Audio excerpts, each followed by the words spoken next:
Moment of silence for the champions, for those who make going hard a lifestyle. Never wait for nothing, gotta get it right now. I'm in the spotlight when they turn the lights down. Only a champ swing the hardest in the 12th round. I love the fourth quarter, I love the ninth inning, I love game 7.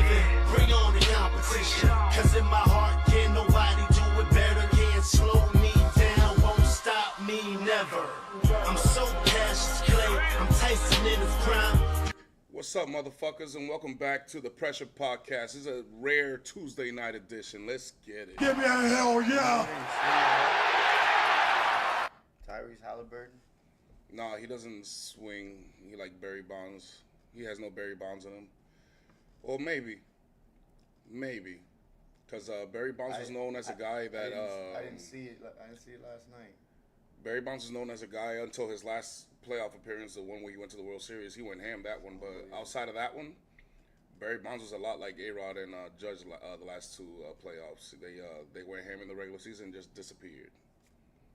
But no, that's not what happened with Halliburton. Halliburton went ham all the way up to the first game of the finals, and after that, just disappeared. Belly flop.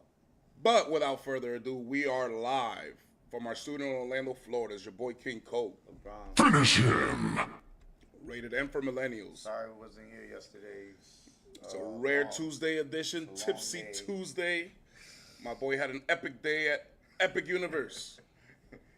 An all-dayer. Be cool, nigga. An all-nighter. He went to Nintendo Land. He went to see Bowser. He went to the new Harry Potter. He went to the new... Yo, the Bowser, the Nintendo Land's lit. That's just fire. Of course it's lit. I'm going to take a shroom and a bean ski and go over there very soon. Don't you worry. Hell yeah. Fact. Be tripping. You ever seen that Puerto Rican couple that made a skit? They're like if Mario and Luigi, if Mario and they were and fighting? Peach were Puerto Rican, and then started she's like, yo, what you do with the seat there in the van? And she's like, what you do with the seat? Why's it so up here? He's like, I don't know, this is electronic or whatever. You know, it's the new age. He's like, no, this is the whores you come here with Luigi, and he's like, what whores in Spanish? There's nothing but fucking mushrooms in here. What fucking whores are you talking about?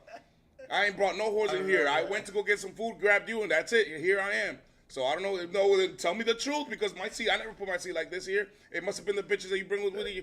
What the fuck? Luigi and I don't want no bitches here. There's nothing but fucking mushrooms. Mushrooms, and a fucking turtle that wants to kill us. So what the fuck are you talking about? That shit was funny as hell. That shit was hilarious. Right. But it is Tipsy Tuesday. OKC is in total control of this series. Jalen W drops 40, and Desmond Bane is traded to the Orlando Magic. What the fuck? Yeah, that one was saved for later. But let's get to the NBA Finals, the N3A Finals. The Thunder beat the Pacers 120 to 109. OKC leads the series 3-2. SGA and JW lead Thunder 2W in Game 5, literally. Do you see a Game 7? This is kind of what we was talking about, how we were saying how the starters are playing better than the other starters. Because if you look at the bench is scored 37, Indiana, to 27 of OKC. Indiana's bench outscored in the third quarter alone 22-0 of OKC in the third quarter. So yeah, I feel like everything looked good except for one guy who didn't show up. And it's real simple. This is not like I did the math on this. 14 threes to 11 threes. How many rebounds was it? 50 to 45 was pretty much even. They conceded 32 points and they still had a chance to win this game in the fourth quarter. And what was the all they needed to do was have Halliburton show up. And what was the turnover differential? Turnover was 23 to 17 or 15? I think it was lower than that actually. I didn't even think I put down OKC's turnover. It was really bad for Indiana. Kept turning the ball over, especially in the fourth. Fourth quarter was the worst quarter for Indiana as far as just like holding on to the ball. Nembhard doesn't want to be aggressive. He's trying to find Halliburton for everything. That play, I seen it. He kind of like anticipated where he was trying to go. Halliburton did like a fake, and he threw the ball anyways. It was just a clear way for Casey Wallace to score too. It's like, nah, I don't see it. I don't see it. Not especially not if Halliburton play like this. Now, if Siakam decides to get his ass more aggressive, he was 9 for 15. Keep shooting the ball, bro. Like you was having a good night shooting the ball. Keep shooting the ball. 9 of 15. You gave him 28 points, five assists, and 6 rebounds. You might have had a triple double if you would have kept being aggressive. You might have had a triple double. Tired could be, I'm sure, but ain't no room for tired in the finals, bro. Ain't no room for that. There's no excuses. Halliburton, when he said love, and he walked out the room, yeah, and then he came back and choked his ass. Yeah, that's what I want to do to Halliburton right now. Halliburton looked a little. I smell pussy. Is that you, John? Do you see a Game 7? No, You think it's over in Game 6 in Indiana? I think it's over.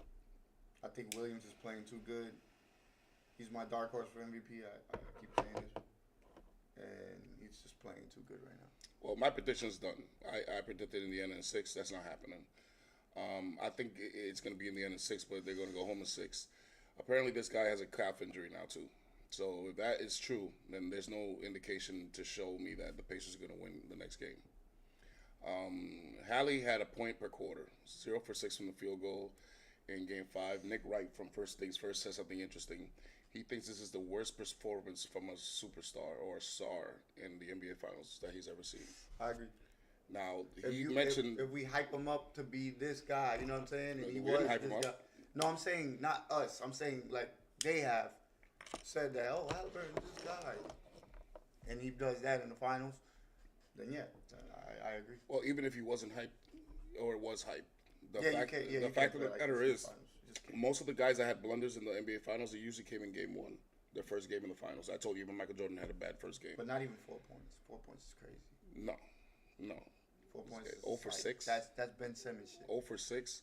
Now, I'm not saying that this is the worst performance from a superstar or a star. Nick Wright said this, and I don't believe anything Nick Wright said, but it made me think, maybe. Because I have a very good archive recollection of the NFL and the NBA. And let me tell you something, this might be true. Nick Wright might have a point there. Let's put it like this. Okay, so Caruso, remember how we was talking about he has 1 game on, 1 game off, 1 game on, 1 game off? This was the game he took off. He had 2 points. Halliburton only had 2. Caruso shows up once every 3-game average. Every 3 game average. But anyway, what I'm saying is he had 2 points last night. Halliburton, you only had 2 more points to him. Yeah. That can't happen. Caruso had 2 and 2, right? TJ McConnell came off the bench. Outplayed him. 18 points.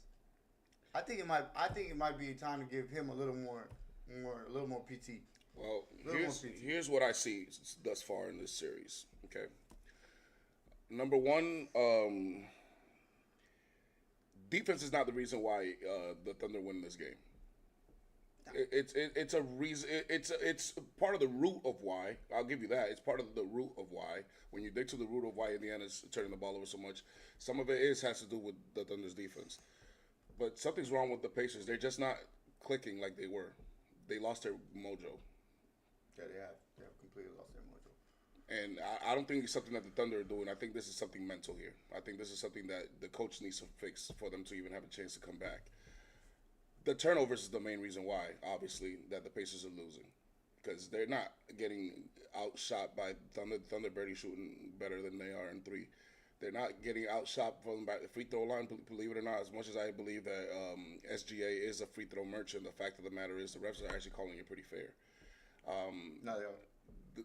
The reason why is because they're turning the ball over, and the other team's best duo is outperforming your best duo. Yeah, like I said, they conceded 32 points Now, on turnovers. Last week, and when we put players under pressure, I said it's going to be some Batman and Robin shit versus Wolverine and Deadpool shit. This is the pressure that they're on right now, okay? The duos. Because this is after Game 4. We were even. Both teams won a game that they were supposed to win, and both teams lost a game they were supposed to win. fair? OKC had no business losing game 4. No, game 1, and Indiana had no business losing game 4. Yeah, they lost that game. You know what I'm saying? So they both lost a game that they should have won, and they both won a game that they should have won. Okay, so they were dead even. And we said the players under pressure. I put these guys first, and then this guys because they're the duos. Siakam is a made man. Okay, for those who don't remember, we voted Siakam in. Where is it? This one. This one. We voted Siakam in made man back in New Year's. Okay, when the New Year turned from 24 to 25, we opened the books. And we got some people in there. We're gonna have to take CP3 out. That's embarrassing. That motherfucker. A no good loser like you bum. But everybody else on the list is still relatively, you know what I'm saying, good. So we were right when we struck with Siakam. Siakam had 28 points. It's great. So, you know what I'm saying? We said Wolverine, Deadpool, that shit, and Batman and Robin, that shit. Now, we all know Wolverine and Deadpool did way better in the box office than Batman and Robin.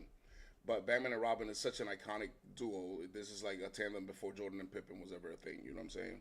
So here's a little graphic that I put up for everybody. This is Batman and Robin versus Wolverine and Deadpool. So, yeah, I made it a little funny. I put the mask on him. Halliburton is Deadpool. He's the Joker. Out of this, he's the clown. I appreciate you. Siakam is the Wolverine. Obviously, there's no way SGA is not the Batman and JW is the Robin. So if you look, Batman and Robin versus Wolverine and Deadpool. SGA is averaging 32.4 in this series, while JW is averaging 25.8, which is a combined 58.2 combined points per game. The other side, Hallie's averaging 15 points per game. Siakam's averaging 20.6, so an average of 35.6 combined. All right, which is pathetic. What the fuck? I expected way more. Finish him. From both. But remember what I said? Remember what I told you guys last week? Or on Saturday? Williams is on fire. He started game 1, 17 points. Game 2, 19 points. Game 3, 26, 27 for game 4. So I said he's trending upwards. Sure enough, he hit 40. He dropped 40 on their punk asses. Fatality. Halliburton, I said, was struggling. This man had 14 points in game 1, 17 game 2, 22 game 3, and then 18 game 4. But if you look at his efficiency, it's very up and down. One game he's efficient, one game he's not. One game he's efficient, one game he's not. So it's no surprise to me that he struggled in this game, but 4 points is pathetic. 4 points is just repulsive. That's just not what you get paid for. So 0 for 6 from the field goal and 0 for 4 for 3-point line. I don't care what's with the calf injury. I really don't give a fuck about How that. the fuck you only took 6 shots? You're not aggressive enough, and I've been saying that for a few games now. Something's wrong with Halliburton, and now we see that it might be the calf injury, or maybe he's chicken shit. Maybe he's just starting to choke little by little. Maybe they should put Nembhard there. Because I feel like last year, okay, so this is my thing. Last year, when I seen Nembhard, we saw Nembhard without Halliburton. He seemed a lot more aggressive, right? He seemed like he was scoring a lot more too as well. He was. This year, it's almost like he's taking, like, even though I know that he's the back seat to Halliburton, it doesn't matter. Like, if you have the shots, take them, motherfucker. I don't care who the star player is. Take the shot. If you got a better shot, then that guy has a better shot. That's all I'm saying, and I don't see that. So maybe if Halliburton can't play, maybe put Nembhard in there and see what he can do. If he'll be more aggressive, maybe they can win that game. Maybe. I don't think so, but I mean, shit, they had a chance to win it without Halliburton scoring. So who's to say? Shit, T.J. McConnell will come off the bench, give him 20 next game, and Nembhard gets over 20. Well, Mathurin had a shitty game. Yeah, he was bad. But I was thinking maybe inserting Mathurin into the starting lineup. You could, but my thing is from going off of last year, Nembhard did take over that spot. So I feel like that would be the right thing to do because you've already seen what he can do when Halliburton's not in there. But It gives you the better chance. do you have any? Do you even just for one game? Do you give zero? Let's say a 0% Halliburton on the Pacers. Do you give him any chance to win Game 6? With Halliburton out, like I said, with this performance, they still had a chance to win this game had they not turned the ball over. So I do give them a chance. I don't give them a chance because they just have shown nothing to tell me they're going to stop turning the ball over. Even the games they won, they turned the ball over. This is true. And what are they going to do about Jalen Williams? I seen them. They know how to bother. They now know how to bother SGA. Okay? Bother. Not stop. Bother. But they don't know how to bother Jalen Williams. They haven't bothered him since we get the series. Well, because Jalen Williams doesn't play like SGA. He's a lot. Even though SGA is a very smart basketball player, he's more of like a back to the basket basketball player, as opposed to Williams, who make the right cut, and get an easy bucket. He doesn't always just try to shoot a three or shoot a fadeaway or something off the dribble. He knows, like, if somebody's he's sleeping on, I'll cut right behind this guy, and if he passes me the ball, that's 2 points, easy. So I saw a lot of that in this game, and I've seen a lot of that in this series. He's been playing really well, really well.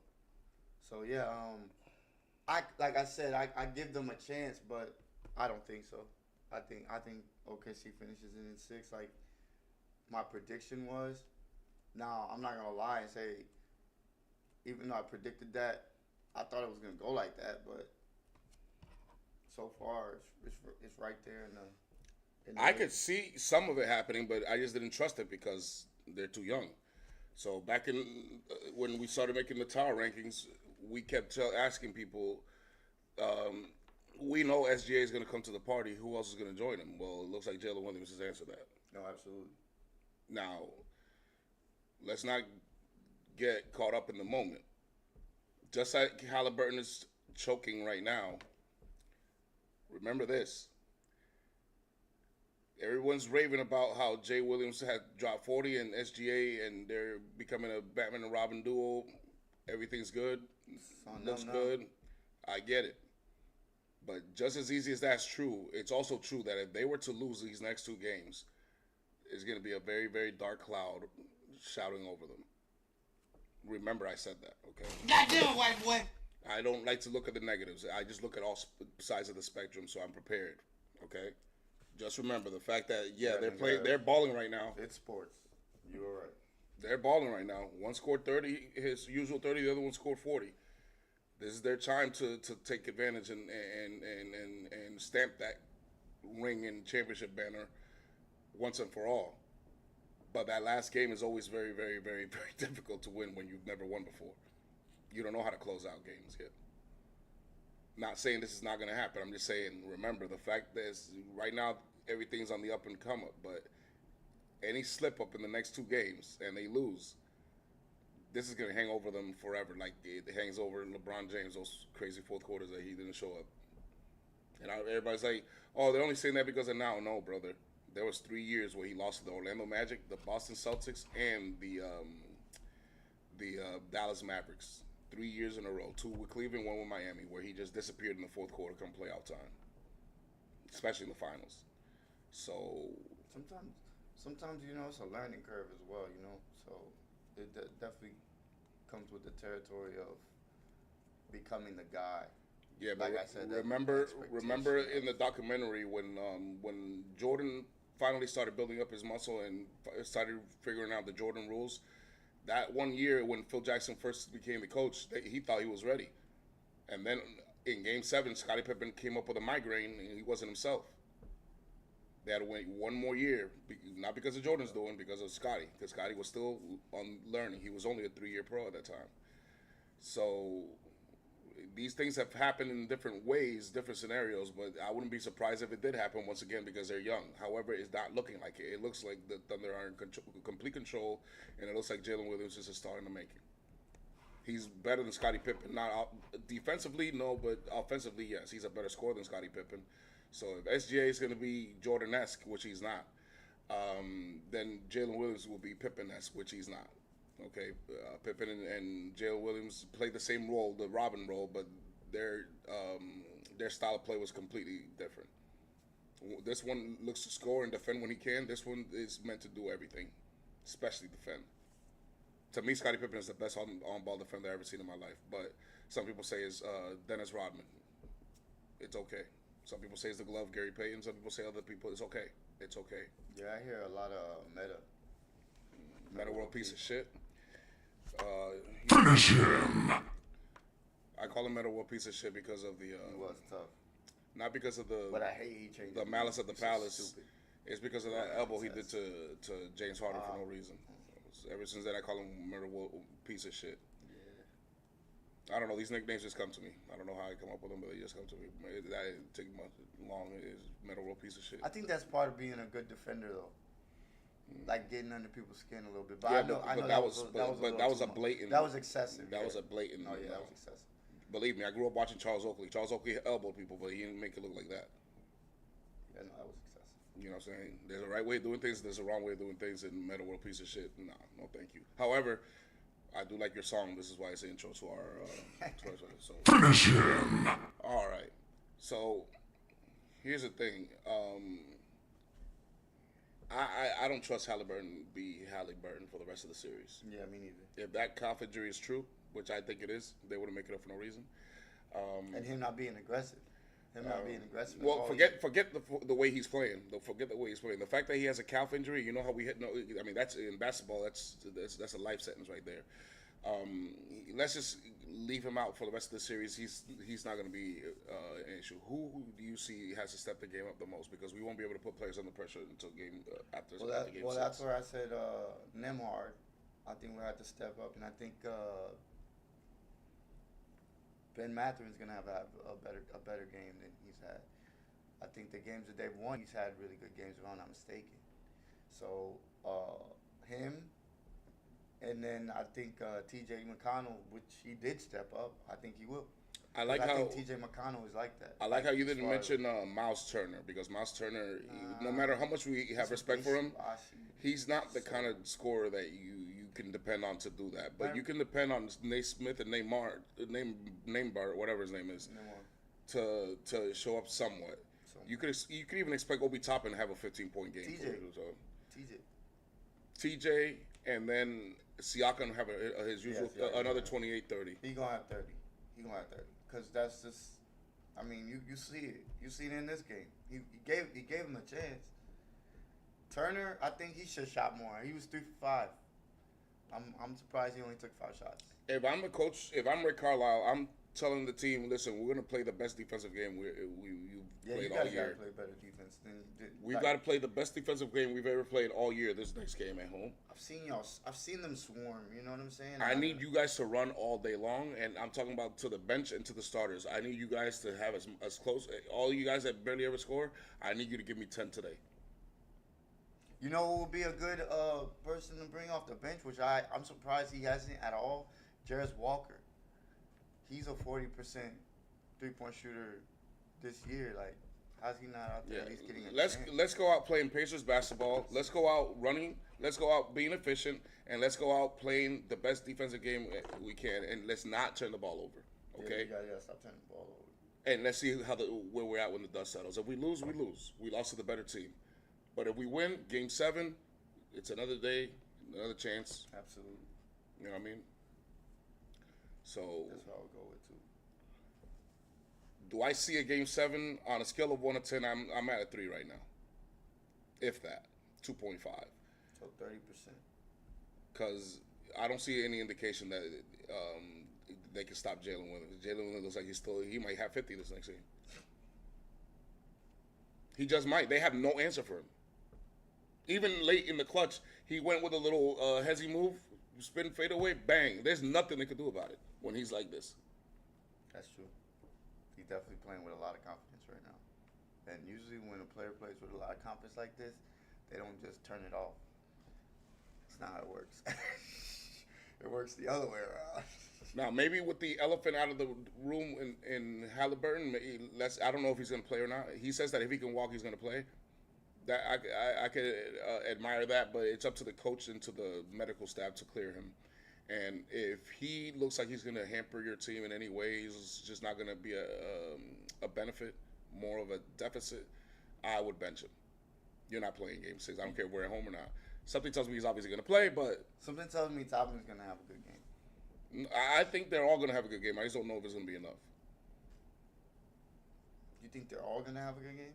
Somewhat. What would you say? Like, give me a rundown of the top. Like, I think five. between Conley, Matherin, Naismith, and Neymar, I could see a total of 60 points. 60 points. I could see a maximum. Maximum? You said with Turner too, right? No. No Turner.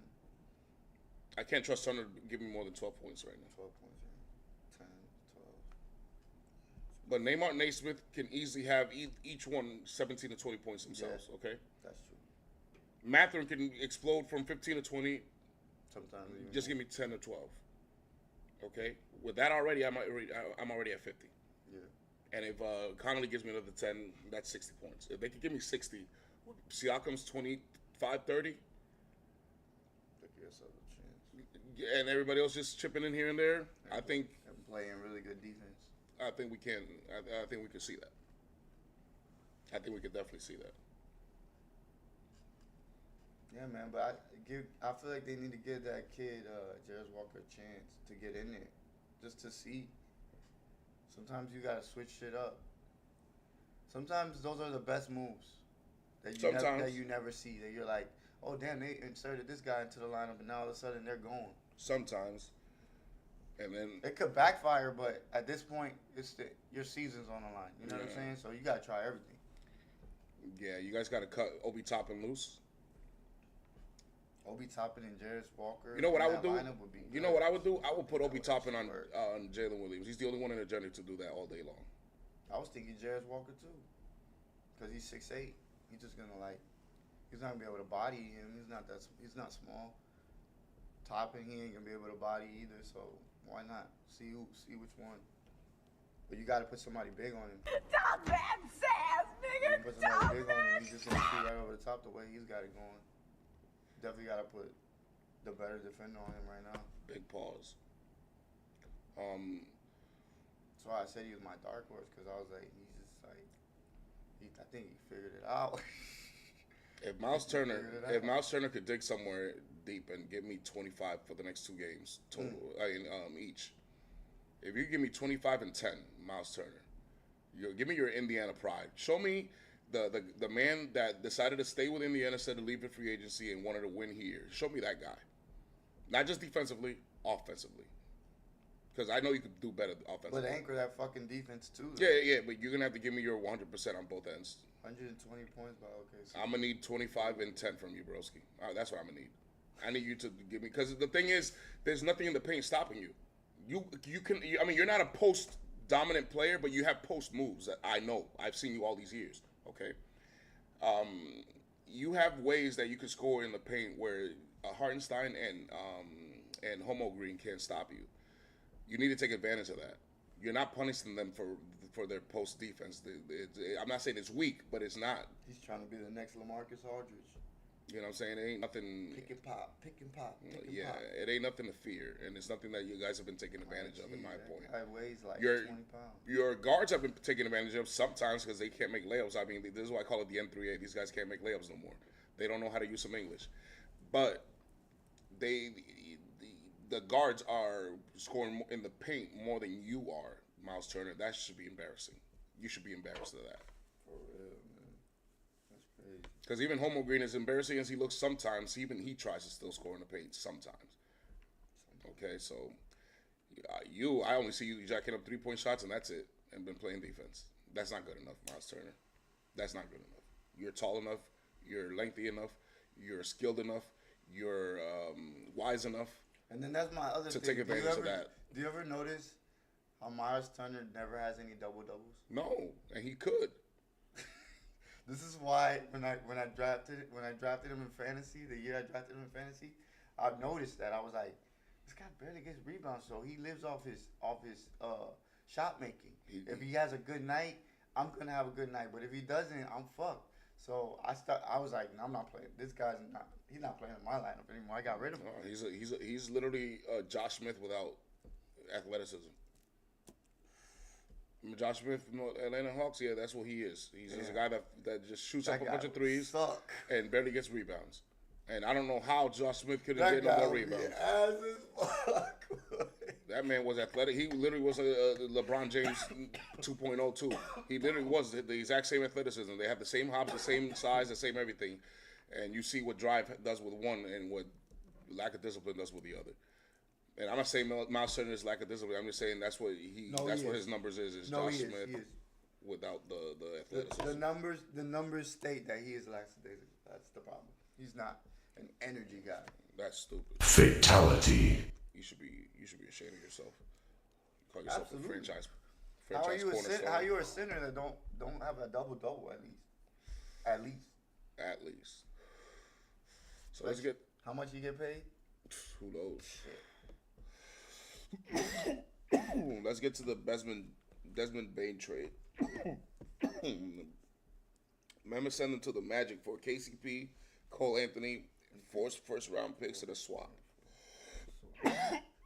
But I looked at those picks, I'm like 2028, 2030, 2020. They don't mean shit. The only one they got was one of the 2025. But they have 4, right?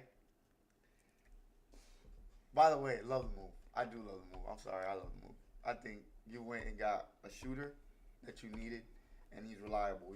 He's a 40% 3-point shooter career-wise. He had 19 points a game last year. His career high. I mean, his career he's at 18 points per. He's at 18 points per game, and he's only 26 years old. I love the move because now you can make another move. And if you make that move, watch the fuck out. And it's the move we keep talking about that you keep talking about that Will never happen. You don't think so? That will never happen. I wish it happened, but it never happens here in Orlando. If it does, they're gonna be nice. That's all I'm gonna say. I don't love this move. I don't hate this move. You ain't losing nothing. You ain't really losing nothing. But there's reason to worry. You listed a lot of things that are positives, but there's one big negative in his resume. You know what that is. Yeah, but that's not what he's gonna be here for. They got guys for that. No, it's not that. The man can't stay healthy. Oh, okay. The man just can't stay healthy. Stop that, Here Sam! for the playoffs. But I don't hate the move because it didn't cost that much. Those picks don't mean shit. KCP ain't shit. He's just, to me, And Cole Anthony's inconsistent. Cole Anthony can hoop. He can hoop, but he's not as good as Desmond Bain. He's inconsistent. Desmond Bain, Franz Wagner, and Paulo Banchero is a problem. Three-headed monster. It is a problem. We need a point guard. Suggs can't stay healthy either. That's another one. And Suggs is not a point guard. So And please, no Chris Paul. I don't want to hear it. I don't want to hear it. who the fuck is Chris Paul? No Chris Paul. Chris Paul's old. He's done. No Trey Young. Nah, they need something else.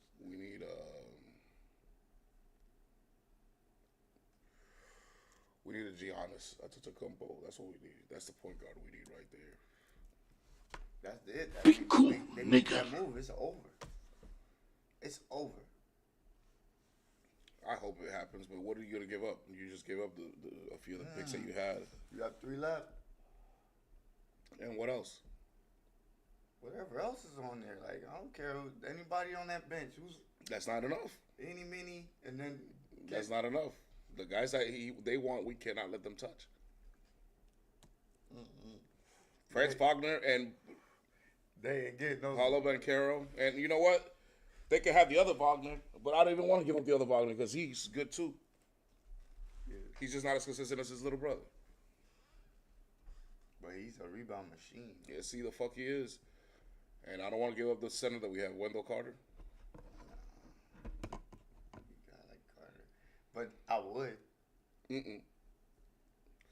I It would. won't work. It won't work the same. It won't work the same. Well, geez, you can't have it all, Coco. Well, motherfucker, the Orlando's never had it all. The one time we were close to having it all, they left. So They all did, bro. we're due. Orlando's due to have one.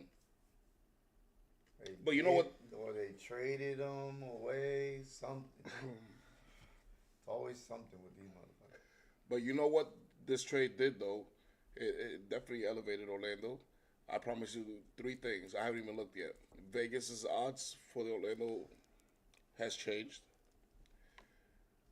The ticket prices have risen. And more primetime games are coming for the Orlando Magic this next season. Not to mention that jersey sale. He about to get that jersey sale now. No, he's not. No, he's not. Yeah, Not with they that. are. They'll buy it. No, not with that whack ass, third world ass I forgot about that. TJ Maxx, Forgot about that jersey. Ross, Marshall ass jerseys. Ain't nobody buying those shits. Straight out of the Brazilian book. The favela corner store jerseys. The ones you see when you see videos of hurricane or earthquakes in Haiti, and you see the kids over there wearing jerseys that you know they're not real, but you know what it represents.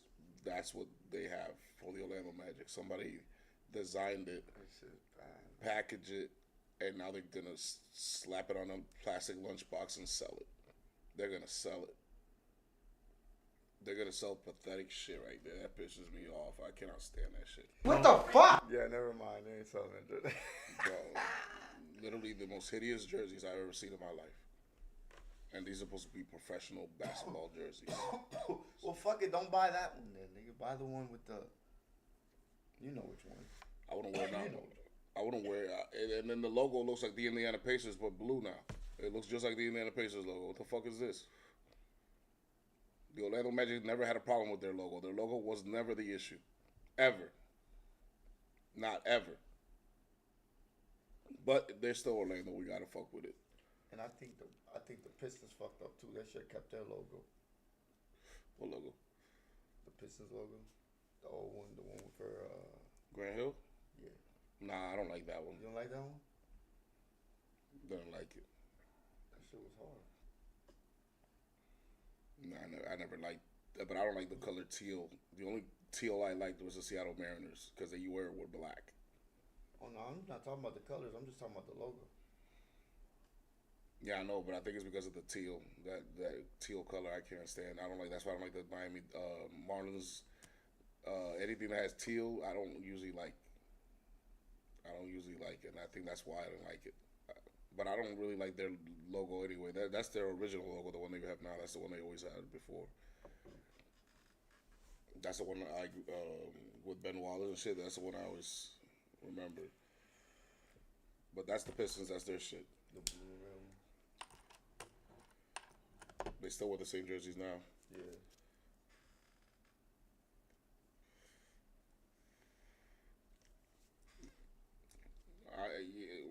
What's another old school jersey Another old school jersey? that people like that I didn't like? You know, it's another one that everyone seems to love, and I just cannot stand it for a reason. I don't know why.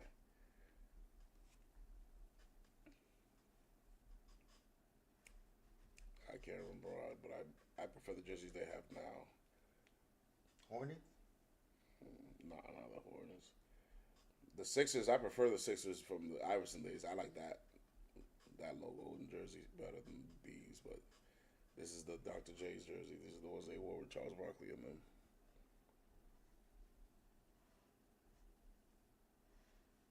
No, I can't remember. No, I don't mind either one. Either one would be fun. But those, I don't hate the Sixers jersey, but I prefer the old ones though. Or maybe it's just because I'm an Iverson fan. That's why. The Golden State jersey. Is it the Nets? No, it was the Golden State Warriors. The one was with Baron Davis. Everyone loves that jersey. The Jason Richardson jersey.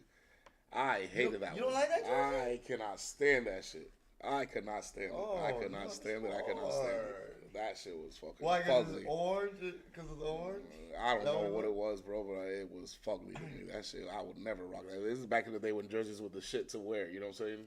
I don't know if I would rock it. I just like, I don't know. I don't know if I would rock it. I wouldn't say I would rock it. I don't like those colors together. I didn't like that jersey. But I do like the. I didn't like the logo. I didn't like the jersey. I like none of it. I like those jerseys better. That's my favorite jersey, the black and gold one. Yeah, that shit hard. That's my favorite Warriors jersey. I'm gonna try to get me one if I can. I'll never wear it, but just to have it. And then, obviously, the Bulls is just, that's just legendary. The Bulls never changed their logo. The Knicks never changed their logo. The Lakers, the Celtics, some teams never changed. They changed the way of the jersey, the style of the jersey, but the colors are mostly always the same. Yeah, those city jerseys, some of them need to get Death by Fire Squad. Who came up with this shit? It was me, sir. You know the drill. Don't ever come in here with that shit again. I like the Rockets jerseys better now than the ones that they used to have with before, and the Steve Francis ones too are ugly. The pinstripe ones, the blue pinstripe ones. All right, let's talk a little QFL, okay? So give me your top 5 QFL jerseys that Damn, you like. that's a good one.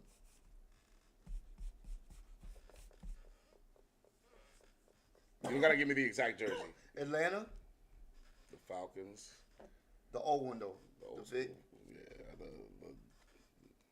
the Vic or the Deion Sanders? The Vic and I thought they both were. No? The black with red trim? Deion Sanders was all black with the red. With the red trim? It wasn't a red trim because, well, he had a red trim only in the sleeve. What was that? Vic had a red trim here and on the side here. Oh, and yeah, on his you're pants. Right, yeah. No, I'll say the big one. Obviously the Eagles. That jersey's fire. The Ravens, that black and purple shit is just fire.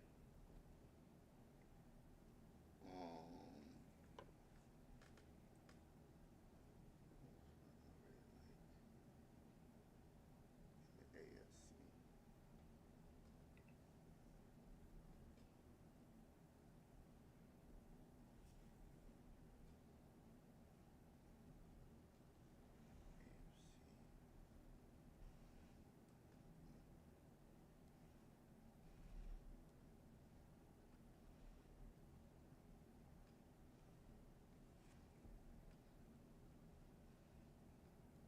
San Francisco 49ers jersey. Jerry Rice.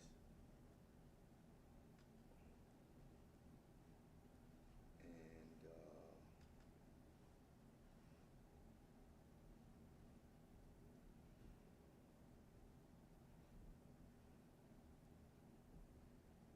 I'm gonna say Green Bay. Green Bay, the orange and the orange, the green, and yellow. That shit. That's a good combination. So oddly enough, 4 of my favorite jerseys are all black. Well, bro, The Deion Sanders Falcons, your Eagles, my Ravens, and the Oakland Raiders. I was gonna say Oakland Raiders, but I'm like, I love that jersey. It's fire, Yeah. but I feel like it's too plain. And then the only jersey that's not black that I like is the Tampa Bay red jersey, the ones they wear now, and the ones they wore sad, not the ones they wore with Jameis Winston. That shit was ugly. Oh, I take it back. I'm gonna say the Seahawks. The Seahawks. Richard Sherman. The Seahawks jersey. That with that the green and the gray. Shit's fire. Yeah, for my because my favorite like sports logos, it's literally the Yankees logo, and probably the Raiders right after that. The Raiders are literally one of my favorite logos of all time. I always say if Oakland or the Raiders were in the East Coast, I'd be a Raiders fan. But fuck them, they're in the West. But I always fuck with the Raiders. We gotta deal with them. The reason I fuck with the Raiders is because people don't know this, but I'd say in the 80s and before, or maybe the mid-90s and before that, the Raiders were like the Ravens and the Steelers. They were a physical team that ran the football, believed in running the football, and they usually have a strong-arm quarterback for some reason. I don't know why. They like to throw bombs. But that's what the Raiders used to be like, and they lost their way once the owner died. Shout outs to Al Davis. One of the best to ever do this shit. Yep. But we're gonna sign out here. I appreciate everybody tuning in. We will be back on Thursday to recap the N3A finals and see if there's a Game 7 or not. We should definitely have bulletin headlines that game. Shout out the nigga who made Madden possible. Madden. John Madden, baby. Yes. No, Madden, listen, Madden is one of the greatest video games of all time for a few reasons. Number one, it literally teaches you football that otherwise you wouldn't know unless you looked it up. But it's better to play it so you can see it as you go. You'll see, oh, this is what they mean. Because you could read it but not know what it means sometimes. So that's one. Number two is because they did it right. They knew who to put. They knew to give Devin Hester the first 100 speed rating in Madden history, not knowing that he was going to break the record for most returns. Okay, they knew that. They knew to give Michael Vick the juke stick. The juke. When you juke in Madden, it was Michael Vick who introduced that to the game. The truck stick. That was who was it again? The truck stick. I think that was Cam, wasn't it? No, this is Madden 03. Oh, you talking about running back? I think it was Peterson? no, the guy from the Rams. From the Rams? Yeah. Marshall Faulk. Marshall Faulk. Marshall Faulk. That's who introduced the truck stick. And we already know who introduced hit stick. Ray Lewis, baby. When you tackle somebody and hit stick him to get the fumble, that was us who introduced it. Madden knows shit. You know what I'm saying? Madden knows these shits. So Madden just is, to me, is just one of the greatest video games of all time. So shout outs to whoever created it, and shout outs to whoever named it after Madden, because that just made perfect sense. Absolutely. But we will see y'all Thursday. Remember to please leave a like, subscribe, and comment. We want to hear your takes. And if you have a webcam, we can send you a link, put you in the little screen back there, hop on the mic and talk your shit. Finish him!